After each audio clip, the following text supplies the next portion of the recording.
వరంగల్ పశ్చిమ నియోజకవర్గంలో కాంగ్రెస్ బీఆర్ఎస్ మధ్య వివాదం రాజుకుంది. మాజీ ఎమ్మెల్యే దాస్యం వినయ్ భాస్కర్ వర్సెస్ ఎమ్మెల్యే నాయని రాజేందర్ రెడ్డి మధ్య మాటల యుద్ధం మంటలను రేపుతుంది. ఎమ్మెల్యే రాజేందర్పై దాస్యం తీవ్రస్థాయిలో మండిపడ్డారు. గన్మ్యాన్లను వదిలేసి ఒంటరిగా హనుమకొండ బస్టాండ్కి వస్తే గొడ్డలు ఉడిదీసి కొడతానంటూ దాస్యం ఘాటైన వ్యాఖ్యలు చేశారు. దాస్యం సవాల్ను స్వీకరించిన నాయని రాజేందర్ రెడ్డి బస్టాండ్ చేరుకుని బస్టాండ్కి వచ్చాను, ఏం చేస్తావో చేయండి అంటూ నాయని రాజేందర్ రెడ్డి ప్రతి సవాల్ చేశారు.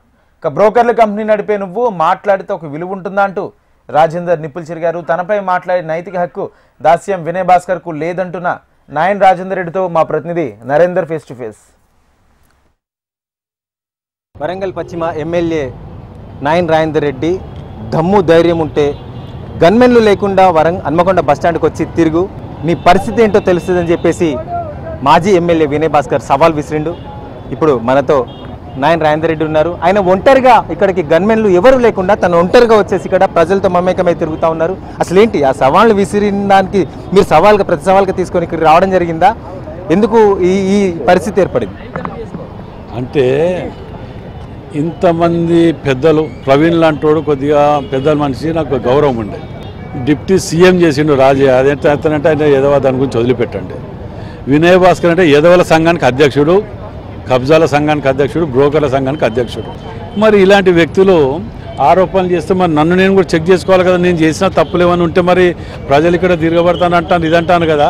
వచ్చిన ఇక్కడికి వ్యాపార దగ్గర తిరిగినాం, ఏంటిదా అభిప్రాయం, ఏమైనా ఇబ్బంది పెడతానరా మీరు అడిగితే మీ అందరి సాక్షిగానే ఇబ్బంది పెడతా నువ్వు లేవా అన్న మీకు చెప్పుకోమా అన్నారు.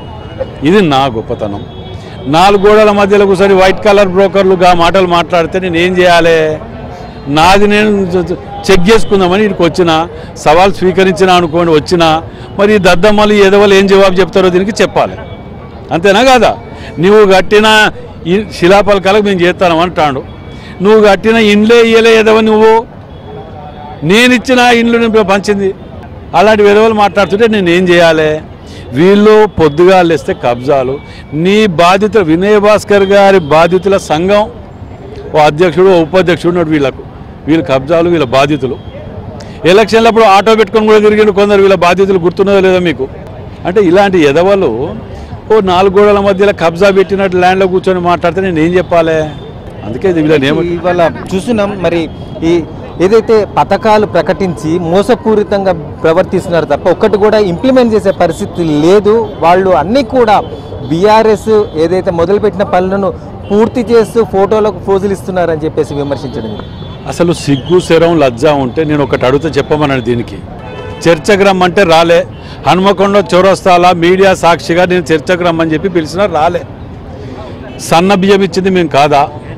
డబుల్ బెడ్రూమ్లలో మేము ఇవ్వకపోతే ఇచ్చింది మేము కాదా? 200 యూనిట్లు కరెంటుకు మేము ఫ్రీగా ఇచ్చింది కాదా? 500 రూపాయల గ్యాస్కి ఇచ్చింది మేము కాదా? 2 లక్షల రుణమాఫీ చేసింది మేము కాదా? మరి ఇవన్నీ మేము 6 గ్యారెంటీలలో పెట్టినవి మేము ఇచ్చేటివే కదా. మీరు 11 రకాల సరుకులు మేము రేషన్లో ఇచ్చేది పేదోడికి. నువ్వు ఒక్క సరుకు దొండు బియ్యమే ఇచ్చిన, పుట్టగొట్టిన వాళ్ళవి. ఇవన్నీ చేసి మేము ఇచ్చినవి ఏం చేయలేదో మరి చెప్పు. ఇంకో 10-15% మిగిలినవి. 2 ఏళ్లలో గిన్ని కంప్లీట్ చేసిన వాళ్ళం, ఇంకా 3 ఏళ్ళు చేయమా? మిగతాయి 10 ఏళ్లలో మీరు ఏం చేసి చెప్పు. మీరు 10 ఏళ్లలో KG to PG అని ఇచ్చినవా? 3 ఎకరాలు అన్నవి ఇచ్చినవా? నిరుద్యోగ భృతి అన్నవి ఇచ్చినవా?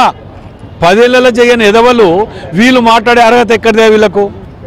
వాళ్ళు జూబ్లీహిల్స్ ఎన్నికలు, ఉప ఎన్నికల్లో కూడా వాళ్ళకు జూబ్లీహిల్స్ ఎన్నికలైనా సిగ్గు రాకపోయా?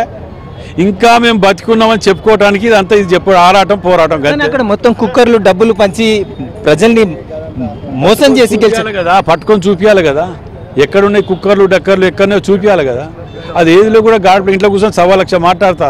ఇదివరకు మీకు 10 ఏళ్ళు గవర్నమెంట్ వచ్చింది, దీని మీద అని చెప్పొచ్చు కదా. నేను నువ్వు గెలిచినవన్నీ అట్టే అన్నా చూస్తున్నా. మొత్తానికి అయితే ఈ సవాళ్ళు విసిరిన బీఆర్ఎస్ పార్టీ కార్యాలయంలో ఆర్ఎస్ ప్రవీణ్ కుమార్తో పాటు వినయ్ భాస్కర్, అలాగే రాజయ్య అక్కడ ఉండి ప్రెస్ మీట్ పెట్టి సవాళ్ళు విసిరిన గంట లోపలనే వరంగల్ పశ్చిమ ఎమ్మెల్యే నాయని రాజేందర్ రెడ్డి వారు విసిరిన సవాల్ ప్రకారం హన్మకొండ బస్టాండ్కి వచ్చి సింగిల్గా గన్మెన్లు కింద ఎవరు లేకుండా తిరగడం. ఇది నా సవాల్, ఇది నా సమాధానం, ఇప్పుడు నువ్వేం సమాధానం చెప్తావు చెప్పు అని చెప్పేసి బ్రోకర్ల సంఘానికి అధ్యక్షులుగా ఉండి బ్రోకర్ మాటలు మాట్లాడుతూ మీరు మాట్లాడిన దానికి ప్రజలు విలువెంతో లెక్క కడుతున్నారని చెప్పేసి చెప్తున్న పరిస్థితి. Cameraman Ramaraju, Narender, HM TV, Warangal.